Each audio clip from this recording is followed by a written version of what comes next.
सुनो, सुशील कुमार की दुकान यही है? हाँ साहब, वो मेरे पति हैं। आपको क्या काम है उनसे?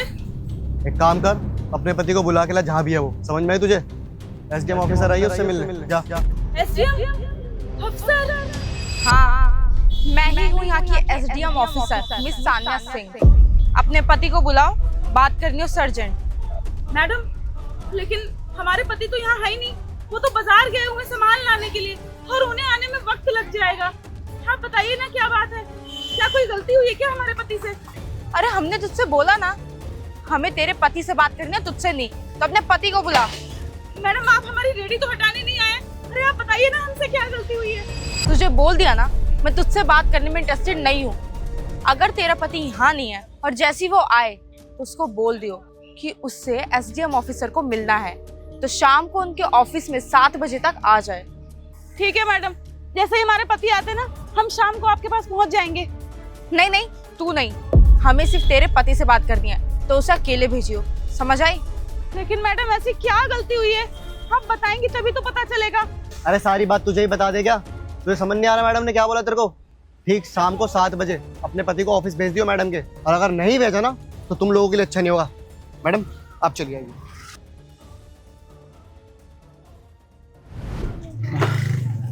भगवान, बहुत गर्मी है।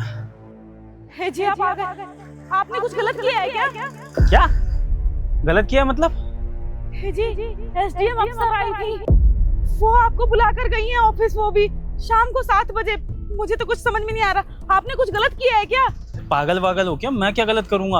और एसडीएम अफसर यहाँ हमारे चाय के ठेले पे आई थी, क्या बात हो गई? पता नहीं, हमें तो कुछ नहीं समझ में आ रहा। हमें तो लगता है हमारी रेडी जाने वाली है, और अगर हमारी रेडी चली गई तो हमारा खर्चा कैसे चलेगा? तो कुछ समझ में नहीं आ रहा है। आप जाइए ना, एक बार वहाँ पता करके आइए क्या बात है। तुम शांत हो जाओ, शांत हो जाओ।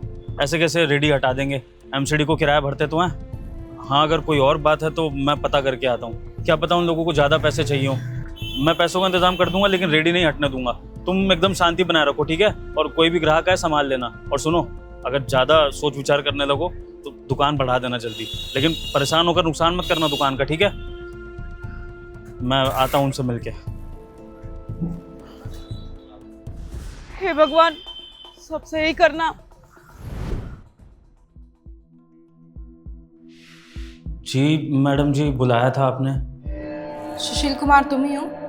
जी सुशील कुमार मैं ही हूँ मैडम, वो चाय की टपरी वाला। अच्छा, तो तुम ही हो वो? जी मैडम जी, देखिए आप इस तरह से दुकान पर आ गई हमारे।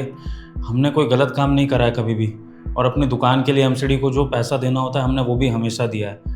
आप चाहें तो चेक कर सकती हैं अपने ऑफिस में। और मैडम जी, फिर भी आपको लगता है कि ये दुकान हटानी है किसी वजह से भी, तो मैं आपके पैर पड़ने को तैयार हूँ। आपको कुछ और पैसे चाहिए तो मैं पैसों का भी इंतजाम कर दूँगा, लेकिन मैडम जी विनती है कि इस चाय की दुकान को हटवाइएगा मत। ये हमारी रोजी रोटी है। समझ लीजिए कि अगर ये हट गई तो हमारा पूरा परिवार भूखों मरेगा। मेरे परिवार के पास कमाने का कोई और साधन नहीं है, मैं भी कोई और काम करने के योग्य नहीं हूँ। आपके आगे विनती है मैडम जी, हम छोटे लोग हैं, आप पैसा ले लीजिए, लेकिन हमारी दुकान हमसे मत छीनिए। हम कुछ भी गिरवी रख के आपको पैसा दे देंगे। आप कहेंगे तो आपके यहाँ बंधुआ मजदूरी कर लेंगे, लेकिन बस इतनी दरख्वास्त है कि दुकान मत हटाइएगा। अरे यार, तुम कितना बोलते हो, थोड़ा शांत भी हो जाओगे? तुम एक बात बताओ मुझे, अगर मुझे तुम्हारी दुकान उठवानी होती तो मैं अपने ऑफिस से पुलिस वाले भेज देती, वो खाट देते। लेकिन तुम बिना पता नहीं क्या ही बात किए जा रहे हो। मेरी बात सुनोगे? मैंने तुम्हें क्यों बुलाया यहाँ पर? मैडम जी वही तो बात है, आपने पुलिस वालों को भी नहीं भेजा, आप खुद स्वयं आ गई वहाँ पर। तो उसका मतलब तो साफ बात है ना कि कोई ना कोई ऐसी बात है जिसकी वजह से हमें डरने की ज़रूरत है। और वो यही बात होगी कि आप हमारी दुकान हटवाकर वहाँ पर किसी सरकारी बिल्डिंग को बनवाएंगी, या फिर किसी वो बिजनेसमैन जो होते हैं बड़े बड़े, उनका कुछ बनवा देंगी वहाँ पे, या कुछ भी आप लोग करेंगे, लेकिन नुकसान हम गरीबों का ही होगा। वरना ऐसे अफसर लोग सड़क के किनारे दुकानों पर नहीं आते हैं। मैडम जी, मैं फिर से आपके आगे हाथ जोड़ रहा हूँ, मत गरीब पर जुल्म कीजिए। आप क्या चाहती हैं मुझे साफ साफ बता दीजिए। मैं अपनी दुकान को बचाने के लिए कुछ भी करने को तैयार हूँ मैडम जी, कुछ भी। अरे ठीक है, बस बहुत हो गया। अब मेरी बात सुन लो, मैंने तुम्हें क्यों बुलाया था। मैं चाहती हूँ कि तुम्हारी वो जो कच्ची दुकान है ना, उसे हटवाकर मैं एक पक्की दुकान लगवा दूँ। और मेरे सुनने में आया था कि तुम्हारा जो मकान है वो भी कच्चा है, तो उसकी जगह तुम एक पक्के मकान में रहो, वो मैं बनवाऊंगी। इसलिए मैंने तुम्हें यहाँ बुलाया, ताकि मैं तुम्हें ये बात बता सकूँ खुद से। मैडम जी, आप हम गरीबों पर इतना बड़ा एहसान कर रही हैं। हमारे लिए पक्की दुकान, पक्का मकान। समझ गया मैडम जी, समझ गया। अब मैं समझ गया क्या चल रहा है। ज़रूर सरकार की कोई नई स्कीम आई होगी जिसमें आप लोग किसी योजना के तहत ये कुछ बनवा रहे होंगे, सरकारी बिल्डिंग या कुछ भी, और इस सब में हम गरीब पिसेंगे। अभी आप हम लोगों को वादा कर देंगे कि आप इस तरह से हमारे मकान बनाएंगे, हमें दुकान दे देंगे, लेकिन एक बार जब हमारा मकान और ये दुकान तोड़ देंगे ना आप लोग, उसके बाद नज़र नहीं आएंगे और हम भटकते रह जाएंगे अपनी दुकान मकान के लिए। नहीं नहीं मैडम जी, हमें किसी स्कीम वीम में नहीं पड़ना है, हमें नहीं चाहिए पक्का मकान और पक्की दुकान, हम ऐसे ही ठीक है मैडम जी, हमें बख्श दीजिए मैडम जी। अरे भाई तुम कितना सोचते हो? तुम्हें सच में लगता है कि सरकार ऐसा करेगी? अरे हम तुमसे वादा कर रहे हैं कि तुम्हें पक्का मकान भी देंगे, पक्की दुकान भी देंगे। पर मैडम जी, सरकार मेरे लिए ऐसा करेगी क्यों? सरकार करे ना करे, लेकिन तेरी दोस्त तो करेगी ना तेरे लिए बेवकूफ। सानिया, तू तू तू यहाँ तू है एसडीएम इस शहर की? हाँ मैं ही हूँ। हे भगवान, मैं तो सोच भी नहीं सकता था कि तू इस कुर्सी पर निकलेगी।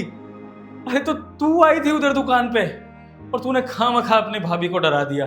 वो बेचारी सोच रही कि शहर के एसडीएम अफसर हमारी दुकान पर आकर क्या कर रहे हैं, वो भी पुलिस वालों के साथ। हे भगवान, तू है?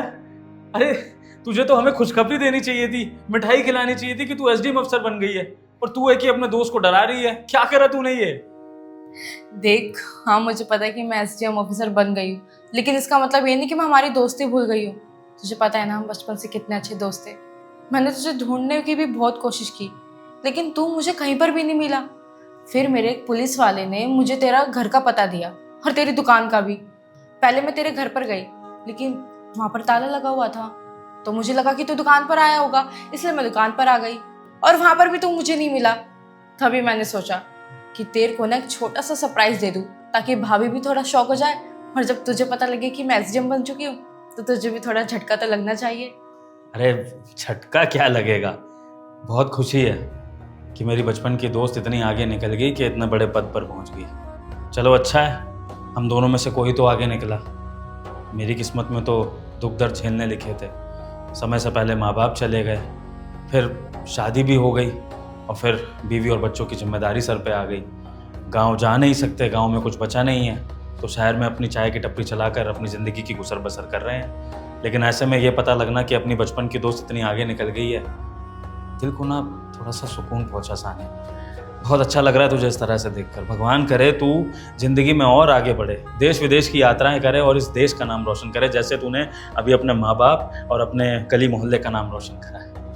देख, तुझसे मिलकर ना मुझे बहुत अच्छा लग रहा है, लेकिन अब तो बिल्कुल भी फिक्र मत कर, तेरी मदद मैं करूँगी और तू मना नहीं करेगा, समझा? मुझे पता है तू खुददार है, इसलिए तू मेरी मदद नहीं लेगा, लेकिन तुझे मेरी मदद लेनी पड़ेगी।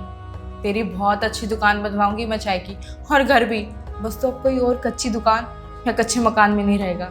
मैं चाहती हूँ कि तेरी भी दुकान अच्छी चले, तेरी भी कमाई अच्छी हो, तू भी एक अच्छा जीवन जिए, इसलिए मैं तेरे लिए ये सब करना चाहती हूँ। सान्या, इतनी बड़ी कुर्सी पर बैठने के बाद भी तू अपने गरीब दोस्त को नहीं भूली, और उसको यहाँ बुलाकर तू उसकी मदद करना चाहती है। इसके पीछे कोई एक वजह बता सकती है क्या? तू वजह जानना चाहता है ना? मैं तुझे वजह बताती हूँ।